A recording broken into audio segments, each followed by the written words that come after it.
Hello, this lecture is on friction and wear from subject tribology.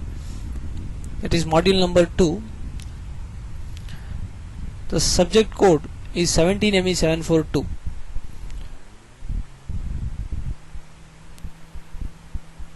What is friction? Friction is nothing but the resistance that is offered whenever a body is moving with respect to another body, and that motion can be sliding or rolling. Then what is friction force? The resisting tangential force which acts in a direction opposite to the direction of motion of the body is called as the friction force. So as you can see, a body is being pushed towards right side, and the friction or the friction force acts opposite to it towards the left side. What is static and kinetic friction? The value of the friction force that is required to initiate the sliding is called as the static friction force. That means if the solid bodies are loaded together and if a force, tangential force F, is applied to move one surface over the other, then the value of the tangential force that is required to start the motion is called as the static friction force. Whereas if once the body starts moving, then the value of the tangential force that is required to maintain that relative motion, that is known as the kinetic friction force or dynamic friction force.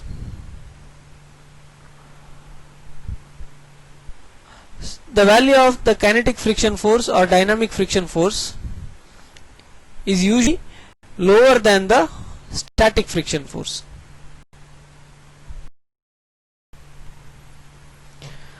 Friction is not a material property. It is a system response, because it depends upon the material pairs which are in relative motion with respect to each other, the conditions and the environment in which the materials are operating. And if two solid surfaces or bodies are clean without any chemical films or adsorbates, then high value of friction occurs. Whereas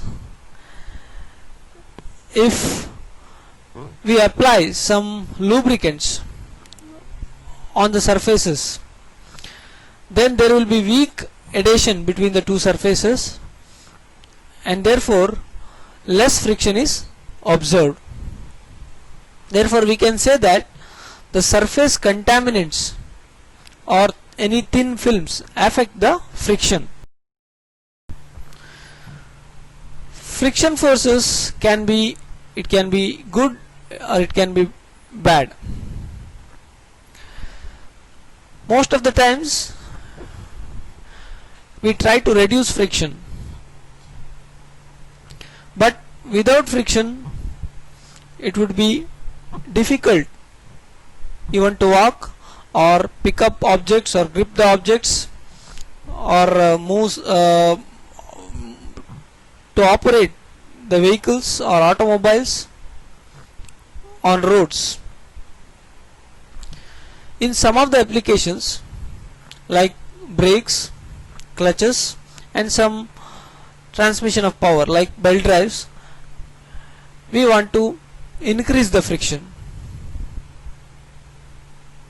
But in most of the other applications, in machineries, in components like bearings, seals, we want to reduce the friction. So what are the laws of friction? Experimental observation on friction over the centuries has led to the formulation of the three empirical laws of sliding friction. These are given as: first one, the force of friction is proportional to the normal load between the two bodies in contact. And second one is the force of friction is independent of the apparent area of contact between the two bodies. The third law is the force of friction is independent of the sliding speed between the surfaces. So these are the laws of friction. So the first two are called as Amonton's laws, after the French engineer Amontons presented them in 1699. The third law is called after a person called Coulomb, who proposed it in 1785. The first law states, as discussed in the previous slide, that the force of friction is proportional to the normal load, that is W, between the two bodies in contact. So that is F is proportional to W. So there is a proportionality constant that is known as the coefficient of static friction or kinetic friction. And as is evident from the equation, it is independent of the normal load. That means the coefficient of friction is given as F by W, so it is coefficient of friction is independent of the normal load.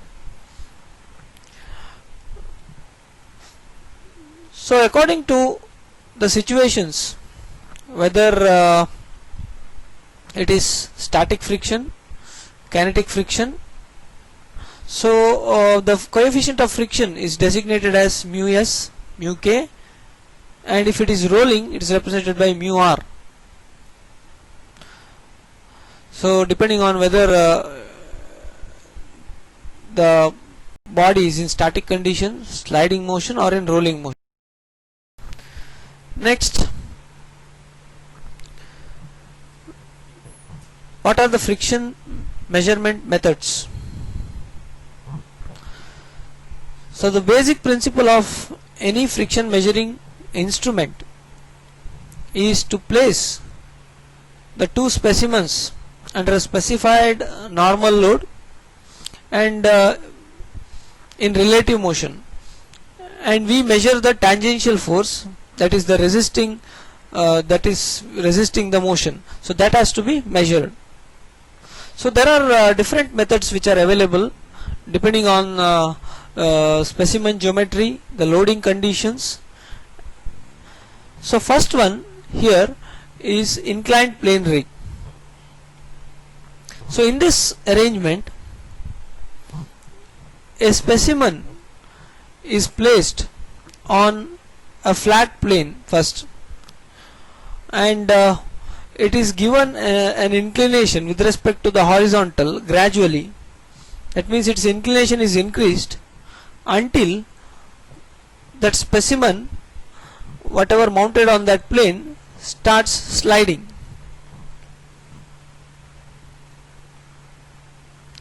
So if the inclination at this moment of time when that specimen starts sliding is theta, then we can write the coefficient of friction, mu s, static friction, as tan of that angle theta. But this method is incapable of evaluating the friction for continuous sliding cases. For continuous sliding cases, we can use pin on disc type of rig, wherein we can see there is a pin, cylindrical one, which is actually held stationary, and a normal load W is applied on the pin, whereas there is a disc which is attached to this pin, and the disc is made to rotate. So the loading for this can be a simple dead weight, or can be provided by spring loading, or it can be by means of hydraulic or pneumatic pressure. And the friction force can be measured with the help of calibrated tangential movement of a capacitive or maybe an inductive transducer, which is actually mounted on the stationary specimen. Next is friction of metals. So the coefficient of friction of a material is actually dependent upon the other material or mating material, the surface preparation, and the operating conditions. And when the metal surfaces are clean, especially in high vacuum condition, and placed in contact, then strong adhesion is observed, and therefore high value of friction is also observed. If the adhesion is more, then the friction will also be more. And because of strong adhesion and friction, strong metallic bonds will form across the interface, and whenever the surfaces are moved or pulled, then the metal gets transferred from one body to the other.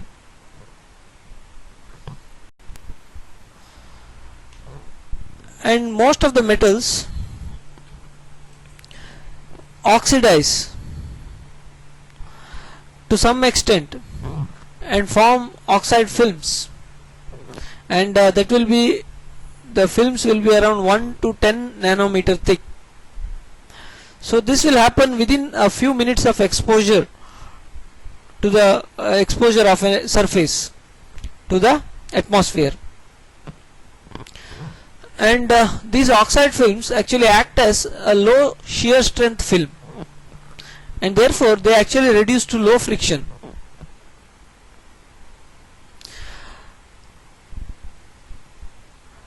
However, during sliding, these thin films may get penetrated,